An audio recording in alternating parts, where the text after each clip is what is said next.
अरे अब ई सुनो। साला मौसम विभाग घोषणा कर दीस कि ई साल पटना डूब जाए बारिश में। लाला ने अपनी दुकान में सामने रखे सामान के डब्बों पर लटकते हुए अखबार से खबरें झाड़ते हुए कहा। दुकान के पास लगे खंबे से पीठ सटाए हल्दर ने कश भरते हुए सुस्त आवाज में जवाब दिया। अरे अब ई कौन सी नई बात है। हर साल ही होत है। इस साल और हो ही जाए तो का फर्क पड़ेगी। अरे ऊ छोड़ो। एक ठो और खुशखबरी सुनाते हैं। मोदी जी को दुनिया का बेस्ट पीएम घोषित कर दिया गया है। अरे हमारे गोरखपुर वाले फूफा जी है ना, उन्हीं ने व्हाट्सएप किया है अभी आज सवेरे सवेरे। देखे। लाला ने अपने बेटे के दिए सेकंड हैंड फोन की टूटी स्क्रीन से झांकते मैसेज पढ़कर कहा। अरे क्या बात कर रहे हैं सच्ची। तो फिर लाइए आज की बीड़ी आप ही पिला दीजिए। हल्दर ने खिसियाते हुए हंसते हुए कहा। बगल वाली पट्टी पर अपने मोबाइल फोन में आंखें गड़ाए भूपेंद्र ने लाला और हल्दर की बात काटते हुए कहा। अरे अंकल क्या है ना कि कोई भी कुछ भी लिखकर मैसेज कर देता है, तो आप एक बार फूफा जी से पूछ तो लेते कि उन्होंने कौन से अखबार में ये पढ़ा था। ए बाबू आज छोड़ो ये हरीश चंद्र की तरह सच झूठ करना। अब तुम ये बताओ वो जो तुम कचड़ा का डब्बा लगवा रहे थे, कहाँ तक पहुंचा वो काम। अब लगवा भी रहे हो कि नहीं। लाला ने अपने सच को झूठ में बदलता देख ये नया सवाल भूपेंद्र की ओर दाग दिया। अंकल वो 15 दिन पहले सरपंच साहब को मैंने एप्लीकेशन तो दे दिया था। अब जिला मुख्यालय भेजने का काम उनका है। अब देखते हैं कब तक लगता है। अब मैंने तो अपनी तरफ से सारा काम कर दिया है। भूपेंद्र ने फोन से नजरें हटा थोड़ा असहज होते हुए कहा। ए सुन हलदरवा, अब हुई गवा काम और लग गया डब्बा। अरे जो हमारे पूजनीय सरपंच जी है ये करेंगे काम। अरे अपनी मेहरारू के नाम पे तो सरपंच पति बने घूमते हैं और चोर देख रहे हो लाड साहब वाली। ये पिछली बार ये पिछली बार सरकार ने गुसलखाना बनाने खातिर कितना रुपया दिया था? 12,000। 12,000 एक एक परिवार के लिए। और दिया कितना? 9,000। 3,000 से जरा खुद ही चेप लिया। लाला ने स्टोव पर उबलती चाय में अदरक डालते हुए कहा। ए भाई का तुम भी। अरे साला, ई साला भागते भूत की लंगोटी ही भली। साला 9,000 मिल तो गया। कौन सा तुम्हारे बाप का पैसा था। अब रख लिए सो रख लिए। हल्दर ने अपनी बीड़ी से बचे कुचे कश लेकर कहा। अरे ठीक है वे, काहे गरम हो रहे हो। अब मान लिया भाई तुम ठीक हम गलत, बस राजी।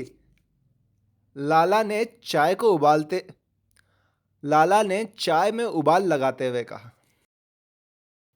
और न जाने क्यों अचानक से दुकान पर एक चुप्पी सी छा गई।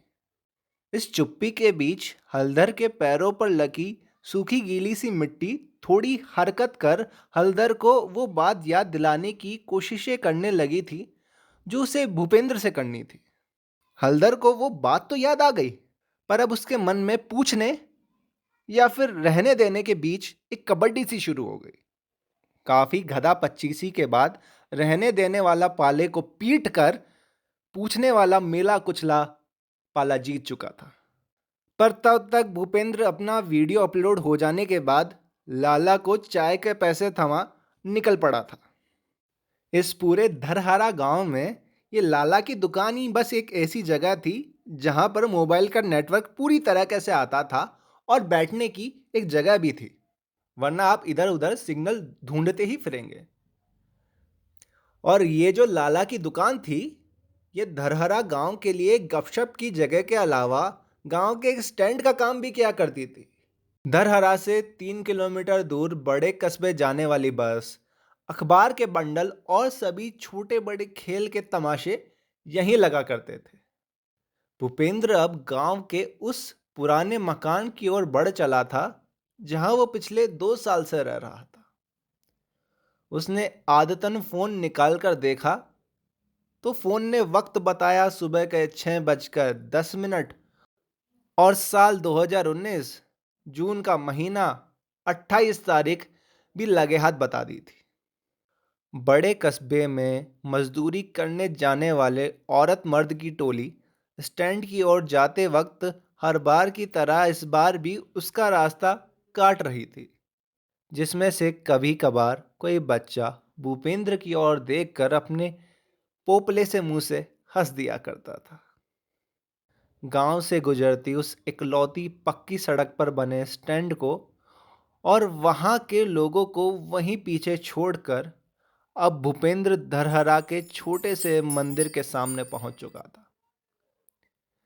कहते हैं कि शुरुआत में यहां सिर्फ एक शिव मंदिर हुआ करता था, जहां कभी बाबा सुआनाथ ने तपस्या की थी। पर अब यहां लोग श्रद्धानुसार और भगवानों की मूर्तियां भी स्थापित हो गई है। मंदिर के बाहर औरतें, कुंवारी लड़कियां अलग अलग गुट बनाए अपनी हैसियत के अनुसार अपने हाथों में बड़ी थालियां, छोटी प्लास्टिक के डब्बे लिए खड़ी थी।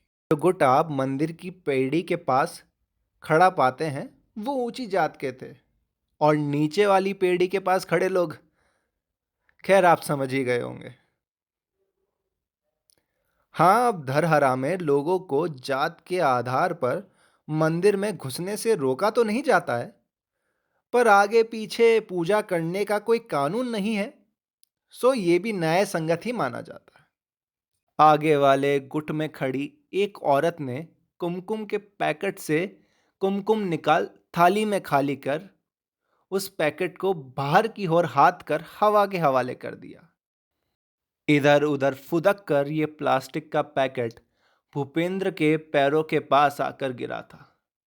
ये पैकेट भूपेंद्र की ओर इस आस से देख रहा था कि वो शायद उसे एक सम्मानजनक अंतिम विदाई दे ही देगा।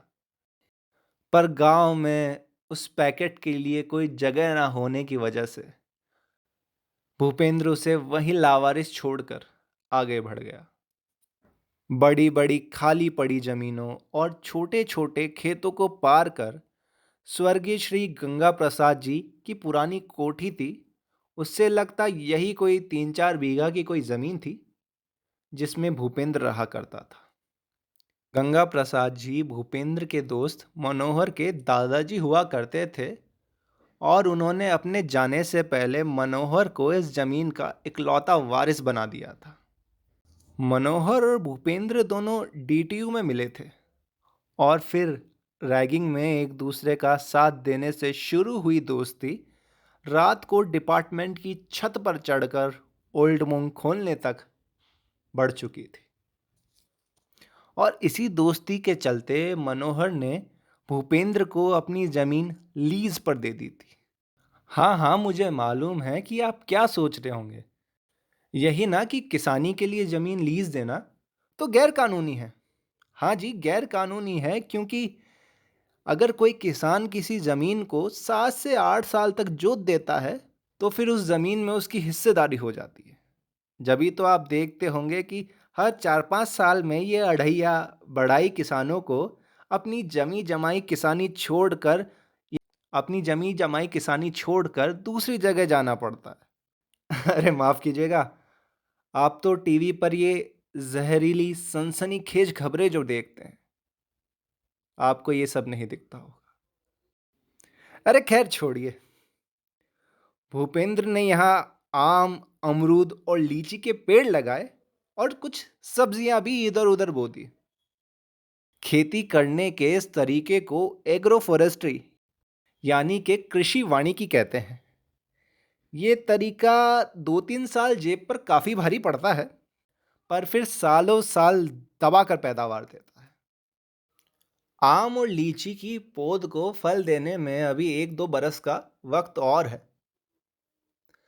पर उम्र के हिसाब से अमरूदों का फल देने का वक्त हो चला था।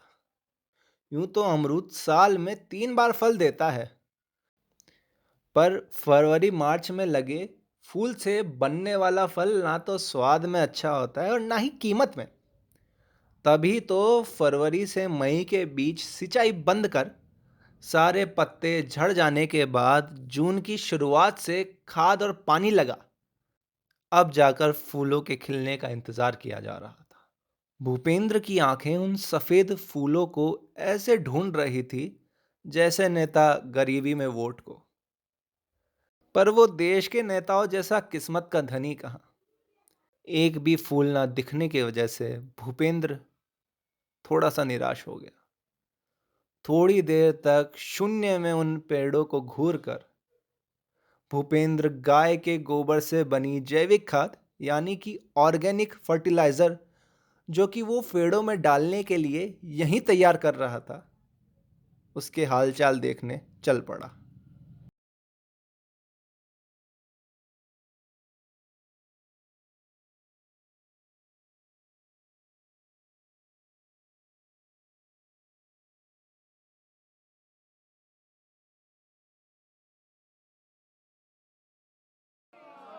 हल्दर अब कस्बे में यूरिया खाद लेने पहुंच चुका था। भूपेंद्र के लाला की दुकान से निकलते वो भी सवेरे वाली बस को पकड़कर कस्बा आ चुका था। खैर अभी खरीदने की बारी नहीं थी। अभी तो बस दाम पूछा जाएगा और फिर कस्बे की कूट पर रहने वाले साहूकार प्रजापति गुप्ता जी से कर्जा लेकर खरीदा जाएगा।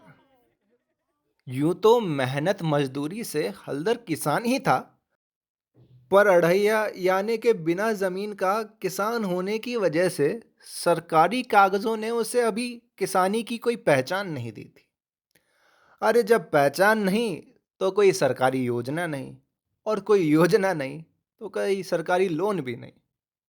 तभी तो 4% ब्याज का सरकारी कर्जा छोड़ साहूकार का 20% ब्याज वाला कर्जा लेने को मजबूर है। हलदर का एक छोटा भाई भी है, कन्हैया लाल, जो अभी दिल्ली में मकान मजदूरी करता है। और दोनों भाई एक दूसरे की फटी जेबें मौका और ज़रूरत के अनुसार सी दिया करते हैं। ये साल 2019 है, तो अभी कन्हैया अपने देश में प्रवासी नहीं कहलाया गया है और बिहार में भूख और मौत के खेल के बाद चुनावी बंदरबाट से बचा हुआ है। हलदर भूपेंद्र को देखकर यही सोचा करता था कि ये कल का आया लौंडा कैसे ये सब मैनेज कर लेता है, और अपनी तंगी मिटाने के तरीके उससे पूछने के लिए हर रोज स्टैंड पे जाया करता है और फिर बीड़ी फूक कर बिना पूछे वापस आ जाता है। खाद का भाव इस बार पहले से काफी बढ़ गया था और उसकी आमदनी वो की वो थी, या फिर यूं कहूं पहले से भी कम हो गई थी। किसान की आमदनी दुगनी हुई कि नहीं ये बात तो कोई नहीं जानता, पर नेता के कमर और उसके बंगले का साइज जरूर पिछले सालों में दिन दुना और रात चौगुना हो चुका है। हलधर अभी हलधर अभी खाद तो नहीं खरीद सकता था, पर वो दुकान के किनारे टके 5 रुपए का नमकीन का पैकेट खरीद कर अपने बेटे की आज की मुस्कान के फूल खरीद सकता था। राम राम गुप्ता जी, का हाल चाल बा? हल्दर ने साहूकार के यहाँ पहुंच औपचारिक बातचीत शुरू करने की कोशिश करी। अबे हम तो बढ़िया बा। और बताओ हल्दर, ये बार देर कर दिया आन में। का भाई धान नहीं बो रहे हो का इस साल? अरे बोइएगा नहीं तो हमारा पैसा कैसे चुकाइएगा? गुप्ता जी ने हंसते हुए हल्दर पे तंज कसा। वो सेठ जी, ई बार बारिश अच्छा होने की खबर है तो चुका दे इस बार। हल्दर ने अपना गमछा ठीक करते हुए कहा। ठीक बा, चलो ई बार भी विश्वास पर दे दिया पैसा, पर ई बार 30% ब्याज लगई। गुप्ता जी ने दांत में फंसा खाना निकालते हुए कहा। अरे मालिक गजब कर रहे हैं, इतना पैसा कैसे देंगे हम? हल्दर ने घबराते हुए कहा। ए भाई, ये साहूकारी का काम बहुत रिस्क का काम है बे। तुम लोग का भरोसा, आज यहाँ कल वहां। और तुम साला बकलोलवा गरीबी का नाटक करत हो, और ये देखो दावत उड़ाने का बंदोबस्त किया जा रहा है। गुप्ता जी ने नमकीन के पैकेट की ओर इशारा करते हुए कहा। ए साहब, ये तो हम हमार बच्चा के खातिर लिए। हल्दर ने नमकीन के पैकेट को अपनी उंगलियों के बीच पकड़ते हुए कहा। ए भाई, लेना है पैसा तो बताओ, हमारा टाइम खोटे मत करो। गुप्ता जी ने उतावला होते हुए कहा। मालिक वो कल मेहरारू से पूछाते हैं और फिर बताते हैं। अभी के लिए तो प्रणाम मालिक। हलदर हाथ जोड़कर वहां से निकल गया।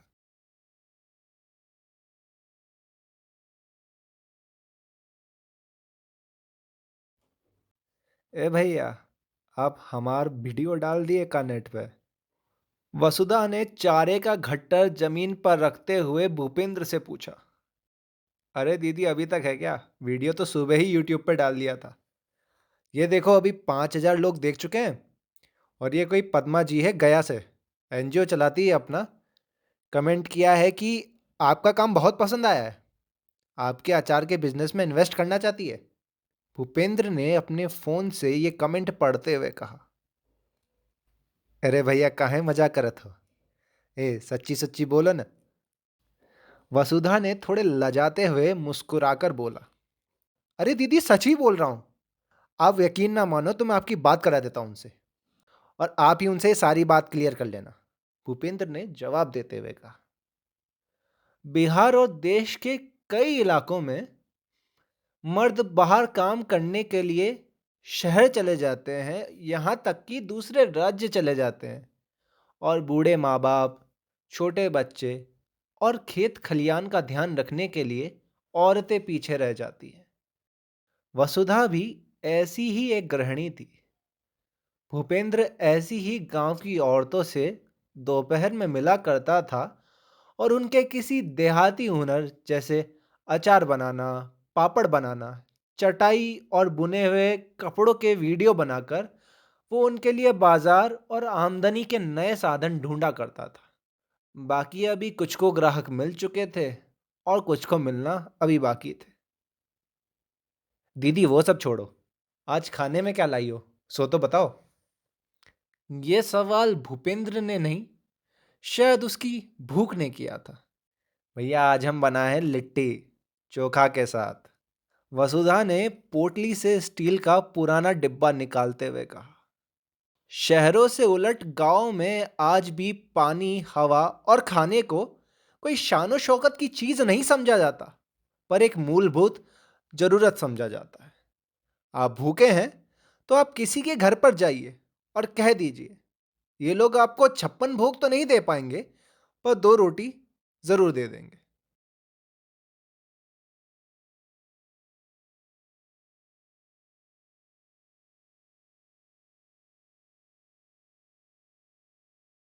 हलधर बाजार में कुछ देर इधर उधर भटकने के बाद कस्बे के बस स्टैंड के पास कुछ सदियों से लगे घने बरगद के पेड़ के नीचे आके थक हार कर बैठ गया। उसने कपड़े के थैले में से एक पोटली निकाली, जिसमें भीगी हुई चना दाल और गुड़ रखा था। पैसों और कर्जे की चिंता करते हुए उसने उन्हें खाना शुरू कर दिया। अब तक उसके पैरों में लगी वो मिट्टी सूख कर झड़ चुकी थी। वो थोड़ा देर वहीं सुस्ता कर शाम वाली बस पकड़कर धरहरा के मजदूर लोग के साथ वापस गांव पहुंच चुका था। तन टूट जाने से, या फिर यूं कहूं मन के टूट जाने से, धीरे धीरे कदम बढ़ाते हुए शाम के 6 बजे वे अपने घर पहुंच चुका था। घर के नाम पर एक पक्का कमरा, 2 कच्ची बंधी झोपड़ियां और अभी 1 महीने पहले स्वच्छ भारत अभियान में बना गुसल खाना था। और हाँ, इससे लगता हुआ वही कोई 2-3 हेक्टेयर का खेत था जिसका मालिक पटना में रहा करता था। अभी वो दरवाजे के पास ही पहुंचा था कि उसका 8 साल का लड़का बैजू भागता हुआ बाहर निकला। उसने हंसते हुए जल्दबाजी में नमकीन का पैकेट पकड़ लिया और बाहर की ओर दौड़ लगा दी। और वो ऐसा करता भी क्यों ना, क्योंकि आज भूपेंद्र ने सब बच्चों को कार्टून फिल्म दिखाने का वादा जो किया था। I like to move it, move it. I like to move it, move it. I like to move it, move it. You like to move it. I like to move it, move it. I like to move it, move it. I like to. Bhupendra के laptop में हवा में कलाबाजी खाते शेर, चीता, giraffe और penguin को देख गांव के वो 20-25 बच्चे ताली पीट पीट कर खिलखिला कर हंस रहे थे। वो 5 रुपए का नमकीन का पैकेट अब तक सब में बट चुका था। फिल्म में ये जानवर चिड़ियाघर के पिंजरों से आजाद होकर अपना सर्कस चलाना चाहते थे, क्योंकि ये सोने की दीवारें उनका दम घोट रही थी। आज से कोई 2.5 साल पहले भूपेंद्र भी इसी घुटन को महसूस कर रहा था। कॉलेज की 40 दिन की इंटर्नशिप में गले में टाई का फंदा लगा, उसकी उंगलियों ने कीबोर्ड पर घंटों दौड़कर हजारों लाइनें कोड की लिखी थी। इंटर्नशिप के पूरा होने के बाद उसे जॉब भी ऑफर हुई, पर यह 9 से 6 की बोरियत उसे अभी से खाने लगी थी। बस उन्हीं ऊहा-पोह के दिनों में गुड़गांव के पास वाले गांवों में 7 दिन चले कॉलेज के कैंप में भूपेंद्र को ये समझ में आ गया था कि ये वही काम है जो वो करना चाहता था। और उसके बाद का किस्सा तो आप सभी जानते हैं। पर आज भूपेंद्र का ध्यान कहीं और था। उसकी सांसें थोड़ी भारी चल रही थी और मन आवारा कुत्ते की तरह यहां-वहां दौड़ रहा था। चिंता का विषय था कि अमरूद के पेड़ों पर फूल नहीं लगे थे। पर चिंता के पीछे का सवाल इससे कई गुना ज्यादा गहरा था। वो सवाल था जो रह रह के उसके दिमाग में घूमे जा रहा था कि कहीं ये उसकी पूरी मेहनत बेकार तो नहीं हो गई है। उसे गांव वालों की तिरछी नजरें, कॉलेज के साथियों के कॉर्पोरेट लाइफ एंजॉय करने वाले सोशल मीडिया के पोस्ट, माँ बाप की वो सीखें रह रह के उसके दिमाग में घूम रही थी। मन रह रहकर ऐसा हो रहा था कि इस परेशानी को किसी और से साझा किया जाए, पर दिमाग बार बार ये कह रहा था कि इस समस्या का समाधान किसी और के पास नहीं। सभी तो अपनी जिंदगी में परेशान हैं, तो क्यों मैं अपनी तो मुझे क्या हक है कि मैं अपनी परेशानी किसी और को दूं। इसी कश्मकश के बीच में फिल्म खत्म हो गई और बच्चे अपने घरों की ओर दौड़ लगा चुके थे। अभी रात के 8 बज गए थे और सारे गांव का सोने का वक्त हो गया था। अपने मन के घोड़ों को लगाम लगाने की कोशिशें करता हुआ भूपेंद्र अपना सारा तामझाम समेटकर वहां से निकल चुका था और वहां रह गया था तो बस वो खाली नमकीन का पैकेट।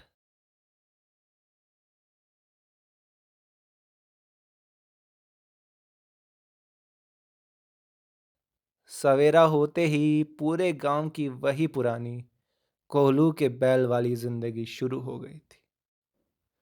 भूपेंद्र वही चाय पीने और अपने इंटरनेट का इस्तेमाल करने आंखें मलता हुआ लाला की दुकान की ओर चल पड़ा था। पर आज रोजमर्रा से कहीं ज्यादा लोग वहां मौजूद थे, या फिर ये कहना भी गलत नहीं होगा कि आज लोगों का हुजूम सा लगा था। जैसे ही भूपेंद्र वहां पहुंचा, लाला जी उसे देखते ही उछल पड़े और चाय और बिस्किट उसके हाथ में थमाते हुए बोले, अरे लल्ला जियो, आज तुमको चाय और बिस्कुट हमारी तरफ से। भूपेंद्र ये सब समझने की कोशिशें कर रहा था कि तभी लाला जी फिर से बोले, ए भैया, जो तुम कागज दिए थे ना सरपंच साहब को, वो पास हुई गवा। ये देखो, कचड़ा का डब्बा लग गया इधर। भूपेंद्र ने जल्दी जल्दी अपने कदम उस ओर बढ़ाए और उसने पाया कि कचरे का डब्बा वहां मुंह खोले रखा था। भूपेंद्र के ना चाहते हुए भी एक विजयी मुस्कान उसके चेहरे पे खिल गई। इन बधाइयों के माहौल के बीच हलधर बैजू के साथ किनारे खड़ा भूपेंद्र को देख रहा था। भूपेंद्र के मन में चल रही घबराहट और कश्मकश अब चरम पर थी, पर जैसे ही उसने बैजू का चेहरा देखा, वो सब हवा हो गई और हलधर भूपेंद्र की ओर बढ़ गया। भैया जी, एक ठो बात करनी थी आपसे, तनिक इधर आइए। हाँ, बोलो ना। भूपेंद्र ने चाय की चुस्की लेते हुए जवाब दिया, भैया वो कहा है हमको एक ठो सरकारी लोन लेना है। अब समझ नहीं आ रहा कैसे लें, आप कछु मदद कर देते। अरे बस इतनी सी बात, इधर आइए। देखिए, मैं आपको समझाता हूँ कि लोन कैसे लिया जाता है। अब तो किसानी के अलावा मछली और जानवर पालने के लिए भी लोन मिलता है। भूपेंद्र ने हलदर को दुकान पे लगी पट्टी की ओर ले जाते हुए अपनी बातचीत जारी रखी।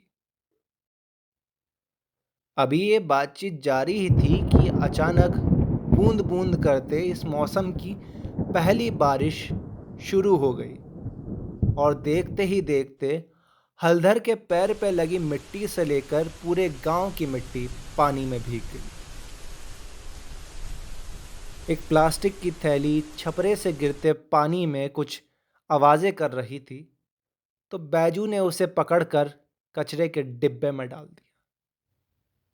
बाकी अभी स्टैंड से कुछ दूर गांव के भीतर गंगा प्रसाद जी के खेत में अमरूदों की फूलों की कपोलों ने भी बारिश की बूंदों में भीगने के लिए अपनी बाहें फैलाना शुरू कर दिया।